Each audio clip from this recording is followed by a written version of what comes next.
udah menghindari pantangan, makan yang direbus-rebus, makan bubur, makan yang lembek-lembek. Tapi kalau habis makan itu aku tuh bawaannya lemas, nggak bertenaga, nggak bisa ngapa-ngapain. Aku kan harus kerja, Bun. Bagaimana mengatasinya? Bagi tipsnya, Bun. Bunda pernah nggak sih ngalamin hal ini? Pernah, ya. Aku bakal share apa-apa aja yang aku lakukan pada saat aku pemulihan dan juga pengobatan sehingga aku nggak lemas, ya, tetap beraktivitas menjalankan hari-hari aku dengan semangat. Pastikan kalian nonton videonya sampai selesai, bantu aku subscribe, like, komen, dan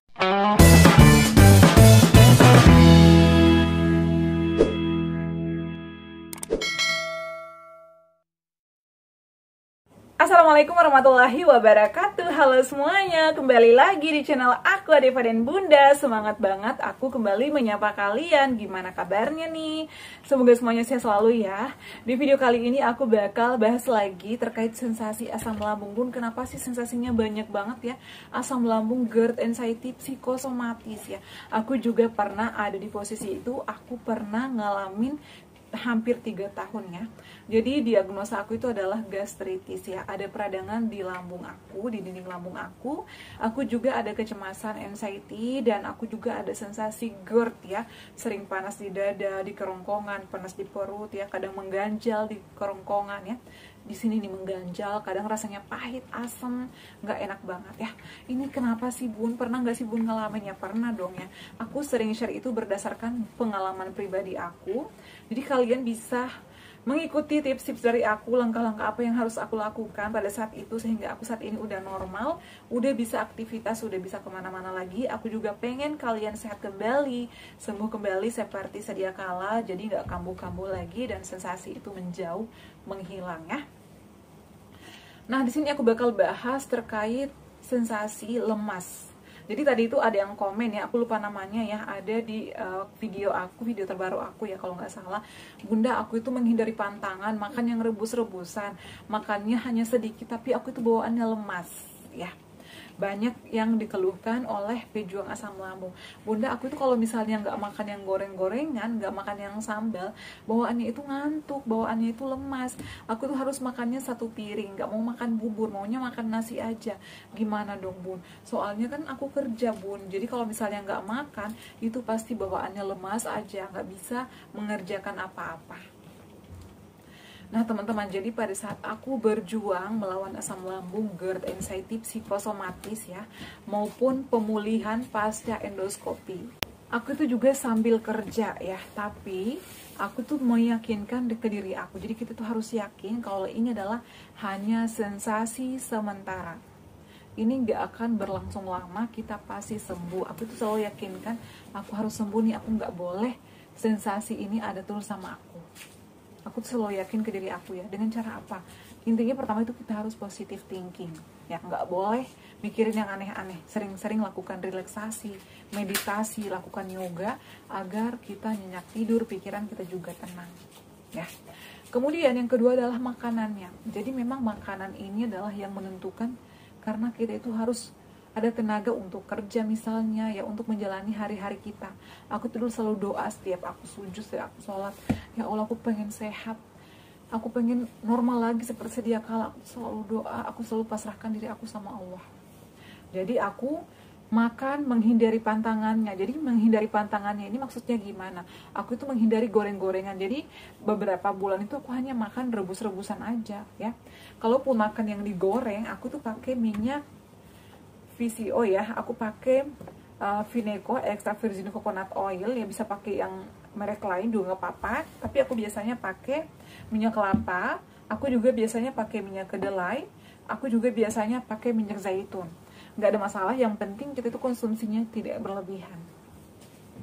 Bun, tapi kalau misalnya makan yang goreng-gorengan takut kambuh ya, jadi kita harus hati-hati, harus dikunyah halus. Tapi gimana kalau lemas, Bun? Jadi kalau misalnya kalian merasa lemas, itu biasanya kita kekurangan cairan, kekurangan mineral, karena kita makannya sedikit. Dan juga yang dicerna itu hanya beberapa persen, bawaannya kurus, lemas, kadang malas. Jadi saran aku tetap makan sering, porsi kecil, dikunyah halus. Kemudian teman-teman perbanyak minum air putih, 2 liter per hari atau 8 gelas. Jadi kalau misalnya asupan cairan kita ya, minum kita cukup ya, makan sering, porsi kecilnya cukup ya. Jadi makan sering, misalnya buat jadwal jam 7 makan ini, jam 9 makan ini, jam 11 makan ini, jam 1 makan ini.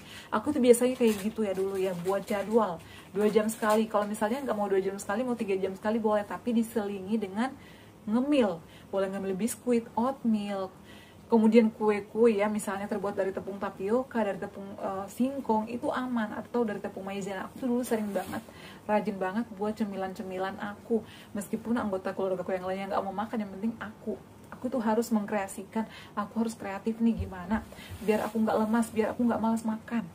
Aku dulu biasa kayak gitu ya, karena aku mikir, aduh aku hanya makan bubur doang nih sama putih telur, gimana aku bisa kuat kerja, gimana aku bisa semangat.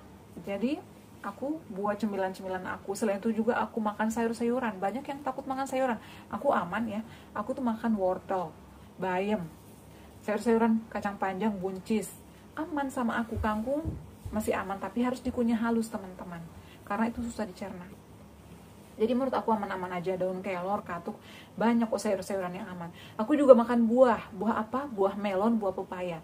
Jadi yang membuat kita lemas itu nggak ada kalau misalnya kita udah terpenuhi nutrisinya, ada gizinya, ada kalsiumnya. Dan aku juga pada saat pemulihan dibarengi dengan minum susu. Aku minum susu SR Gomilku. Jadi kalau misalnya udah sarapan nih jam 7 ataupun setengah 8, setengah 10 aku udah minum ini. Tapi sebelum minum ini biasanya aku seduh oat milk dulu nih. Jam 9 nih aku seduh oat milk, kadang 3 sendok. Kadang makan sama kurma ataupun mungkin sayuran. Nah kemudian tunggu 1 jaman atau setengah jaman, kan gak kenyang-kenyang banget ya makan oatmeal, barulah aku seduh ini. Ini aman dan ini bisa meningkatkan imunitas, bisa menyehatkan lambung. Tapi kalau gimana Bun, kalau masih ada sensasi perih, saran aku dicoba dulu. Kalau nggak cocok dihindari, karena ini sih menurut aku aman ya, karena teman-teman aku juga yang udah pulih ya, yang udah sembuh saat ini juga minum ini pada saat pemulihan juga, karena kan nafsu makan kita tuh menurun ya. Ini juga bisa meningkatkan nafsu makan karena ada kandungan madunya, daun kelornya, dan juga ini ada kandungan susu kambing ya, ada ikan gabusnya juga. Jadi menurut aku ini bagus dan juga bagus untuk kesehatan kita, aman untuk lambung kita teman-teman. Kemudian selain itu juga yang membuat kita lemas itu adalah kekurangan istirahat. Kadang kita tuh susah tidur, gimana nih Bun, kok aku nggak bisa tidur ya, udah bolak-balik bantal. Jadi tidurnya miring ke kiri, pakai bantal 3 bantal, balurin seluruh badan minyak aromaterapi, putar ruqyah atau musik-musik relaksasi. Dan saran aku sebelum tidur lakukan yoga. Kualitas tidur itu bisa membuat kita nyenyak tidur. Kalau terbangun di tengah malam, makan apa Bun? Boleh makan nasi lembek, tapi jangan kenyang-kenyang banget. Boleh seduh oatmeal, dikasih energen, aku biasanya dulu kayak gitu, atau energen kacang hijau, boleh-boleh aja, nggak ada masalah ya. Kalau aku sih cocok ya teman-teman ya.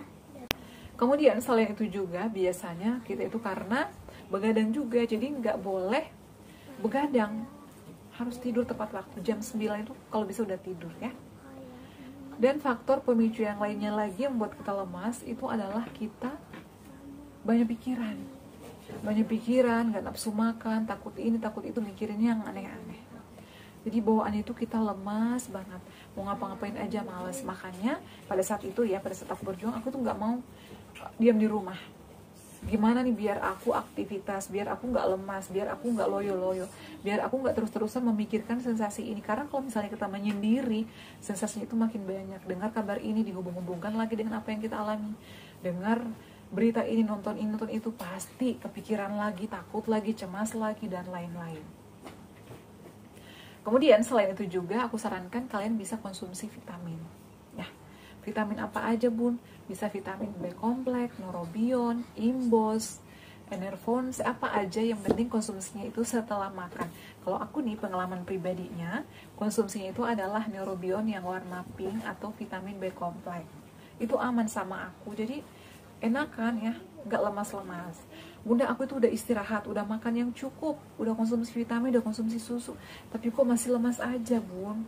Saran aku periksakan ke dokter, takutnya ada misalnya lambungnya ada iritasi ataupun yang lain-lain. Jadi wajib konsumsi obat-obatan harus sesuai resep dokter ya, agar kita itu nggak ada kambuh-kambuhan, jadi kita tuh nggak salah konsumsi obat-obatan seperti itu ya. Dan saran aku juga kalian bisa cek gula darah ya, kemudian bisa cek tensi kalian, biasanya kan itu juga ya. Kemudian HB-nya dicek, pada saat itu aku pernah HB-nya 8, jadi itu aku lemes banget ya. Kalau udah sarapan itu kadang pengen tidur aja, kadang kayak sempoyongan gitu loh. Ternyata memang HB aku rendah. Dan cara mengatasinya gimana? Aku tuh minum sari kurma. Sari kurma murah loh, harganya 15 ribuan kalau nggak salah. Bisa stok kurma ya. Aku tuh sering banget dulu nyetok kurma ya. Ini Sukari, aku baru beli kurma lagi karena aku tuh nggak bisa pisah dengan kurma.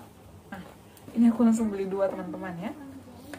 Jadi biasanya aku jus, aku pakai infus water. Jadi senyamannya aku, ini memang bagus untuk kesehatan. Bisa dimakan biasa juga ya. Biasanya aku seduh oatmeal, kemudian aku campurin kurma juga, itu udah enakan. Kemudian selain konsumsi kurma atau infus water kurma, aku juga selalu nyetok madu. Boleh madu murni, boleh madu baduy, madu apa aja sih. Menurut aku bagus ya, karena itu juga bisa menambah daya tahan tubuh kita agar kita nggak lemas-lemas. Kalau misalnya semuanya kita udah patuhi, menghindari pantangannya ya, kemudian makannya udah benar, istirahatnya yang cukup, pikirannya dikontrol, cepat kok pemulihannya teman-teman ya. Jadi fokuskan aja ke hal-hal yang positif agar kalian nggak stres, agar kalian nggak makin banyak sensasi, agar nggak lemas juga ya. Dan saran aku teman-teman, jangan tidur pagi ya. Aku tuh tidur jam 9, bangunnya kadang jam 3, kadang paling malam tuh paling subuh itu setengah 4 ya. Setelah itu kadang aku hangatin perut dulu. Setelah bangun ya, pada saat bangun aku kadang hangatin perut dulu kalau masih ada kayak mengganjal gitu di ulu hati. Minum air putih, kemudian sholat. Setelah itu lakukan relaksasi atau lakukan treadmill, olahraga ringan aja subuh-subuh. Agar kita nggak malas. Jangan tidur pagi. Tidur pagi itu akan menambah penyakit teman-teman. Aku tuh mau sengantuk apapun nggak pernah tidur pagi. Kadang aku lakukan olahraga aja kalau lagi libur, kadang aku masak, aku bikin kue, apa aja, yang penting aku nggak tidur pagi. Kalau kalian tidur pagi itu nanti bakal kebiasaan, ketagihan, dan itu bisa menambah penyakit lagi ya. Jadi penyakit gue itu nggak boleh tidur pagi ya, takutnya nanti ya, karena kita malas gerak. Jadi nanti takutnya ada penyakit lain lagi. Jadi kita harus rajin gerak, rajin berjemur juga di sinar matahari, agar peredaran darah kita juga lancar. Jadi nggak sering kebas, nggak sering pusing. Kadang aduh ngilu nih, kadang kebas nih kakinya, pegal-pegal, itu biasanya peredaran darah kita nggak lancar. Sering-seringlah treadmill, olahraga ringan, kemudian pernafasan diafragma, itu adalah bisa membantu proses pemulihan kita lebih cepat. Oke teman-teman, jadi seperti itu hal-hal yang aku lakukan agar nggak lemas, tetap semangat menjalani aktivitas meskipun menu-menunya direbus-rebus, porsinya kecil tapi sering ya. Jadi asupannya diperhatikan ya. Semoga bermanfaat, dan yang bertanya nonton video ini jangan lupa untuk terus dukung channel aku Deva dan Bunda dengan cara like, komen, share, dan subscribe. Assalamualaikum warahmatullahi wabarakatuh. Sampai ketemu lagi di video-video aku selanjutnya. Bye!